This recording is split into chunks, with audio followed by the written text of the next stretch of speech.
ಮುಂದೆ ಮಕರ ರಾಶಿ. ಮಕರ ರಾಶಿಯವರಿಗೆ ಪುನಃ ಗುರುಬಲ ಇರೋದಿಲ್ಲ.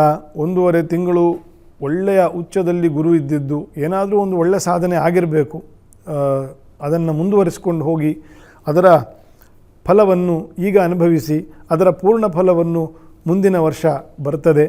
ಮಕರ ರಾಶಿಯವರಿಗೆ 7ನೇ ಮನೆಯಲ್ಲಿ ಉಚ್ಚ ಗ್ರಹರಿದ್ದರೆ ಬಹಳ ವಿಶೇಷವಾಗಿರ್ತಕ್ಕಂತಹ ಸಾಮರ್ಥ್ಯ ಬರ್ತದೆ ಜೀವನದಲ್ಲಿ. ತಾಳ್ಮೆ ಇರಲಿ. ಸದ್ಯಕ್ಕೆ ಖರ್ಚು ವೆಚ್ಚಗಳು ಬಹಳ ಹುಷಾರಾಗಿರಬೇಕು. ಸಂಘ ಯಾರಿದ್ದಾರೆ ಅವರ ವಿಷಯದಲ್ಲಿ ಹುಷಾರಾಗಿರಬೇಕು. ಮಕ್ಕಳನ್ನು ಜೋಪಾನ ಮಾಡಿ, ಅವರಿವರ ಸಂಘದಿಂದ ದಾರಿ ಕೆಡ್ತಕ್ಕಂತಹ ಸಾಧ್ಯತೆ ಮಕರ ರಾಶಿಯ ಮಕ್ಕಳಿಗಿರ್ತದೆ. ನಾವೆಷ್ಟು ಜಾಗ್ರತೆ ವಹಿಸಿದರೂ ಈಗಿನ ಬೆಳೀತಾ ಇರೋ ಮಕ್ಕಳನ್ನು ನಾವು ಜೋಪಾನ ಮಾಡದೇ ಇರೋದು ಅಷ್ಟೂ ಕಡಿಮೆ. ಹಾಗಾಗಿ ವಿಶೇಷವಾಗಿರ್ತಕ್ಕಂತಹ ಕಾಳಜಿ ಮಕರ ರಾಶಿಯವರ ಮಕ್ಕಳುಗಳ ಮೇಲೆ ಇರಬೇಕು.